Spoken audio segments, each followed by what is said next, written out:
The battle for the box office crown this September is more intense than ever, with surprising underdog hits shaking up the usual blockbuster dominance. But here's where it gets controversial. After smashing expectations, will the fresh releases this weekend maintain the momentum, or will the reigning champion hold its ground? Let's dive into the details. The past few weeks have been fueled by unexpected successes that have left industry insiders buzzing. Most notably, the recent blockbuster The Conjuring: Last Rites, paired with the anime phenomenon Demon Slayer Kimetsu no Yaiba Infinity Castle, have both defied typical box office predictions, captivating audiences nationwide. Now, as we approach the weekend, two new films, Universal's Him and Sony's A Big, Bold, Beautiful Journey, are stepping onto the scene, though industry estimates suggest they will debut modestly rather than dominate. Universal's Him is an R-rated sports thriller produced by Peele, known for blending intense psychological storytelling with gripping suspense. The film centers on a mentally complex narrative featuring Marlon Wayans as an aging quarterback on the brink of retirement who mentors a rising football star played by Tyreek Withers. This mentor-mentee relationship, however, is said to spiral into eerie and unsettling territory. Directed by Justin Tipping, Him is expected to rake in between $15 million and $18 million across approximately 3,100 theaters in North America during its opening weekend. Considering its production budget of $27 million, this film doesn't need to hit blockbuster numbers to be profitable, making it an intriguing gamble for Universal. Reviews are still under embargo, adding a layer of suspense about how it will be critically received.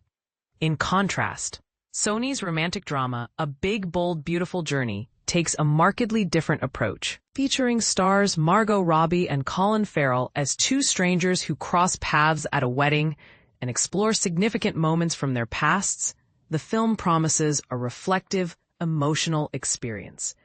Director Kogonada, known for his contemplative style seen in works like Pachinko and After Yang, teams up with Seth Reese, the screenwriter behind The Menu, to craft this narrative. The film's $45 million budget signals Sony's confidence in its appeal as counter-programming to the many horror flicks currently flooding theaters. However, the critical response has been lukewarm at best, with a 52% score on Rotten Tomatoes and descriptions such as an unfortunate bore and a love story that feels cold and distant from Variety's Thomas Laffley. Word of mouth might hinder its box office impact. Estimates project an opening weekend earning between $8 million and $10 million from around 3,200 theaters. Meanwhile, despite these new releases, the reigning box office superstar remains Demon Slayer Kimetsu no Yaiba Infinity Castle. This Sony-owned Crunchyroll action-adventure anime shattered records during its debut, pulling in an astonishing $70 million domestically, more than doubling the previous record held by Pokémon, the first movie, which had opened with $31 million back in 1999. Although the film is expected to experience a steep decline in ticket sales, typical for second weekends, projections still anticipate a strong hold, with revenues between $21 million and $25 million. This continued dominance raises the question, can new films genuinely compete with the draw of anime, or is this a unique phenomenon fueled by a dedicated fan base? Zooming out to the broader picture, domestic box office returns in 2024 currently sit 4.4% higher than last year, but remain 22.4% shy of pre-pandemic benchmarks set in 2019.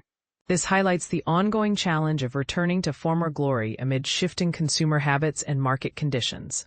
That said, the fall slate is packed with potentially crowd-pleasing releases poised to reignite theater attendance.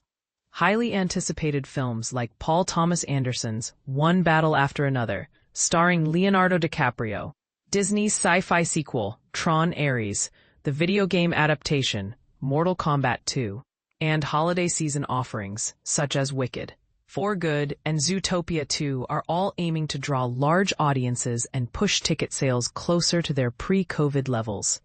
And this is the part most people miss. The film industry is at a fascinating crossroads where independent sleeper hits can disrupt dominance, Yet franchise powerhouses and nostalgic sequels still command enormous attention.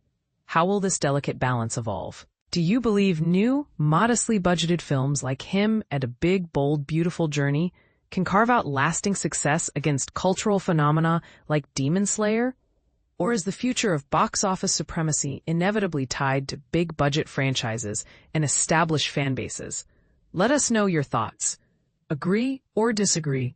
This debate is just heating up.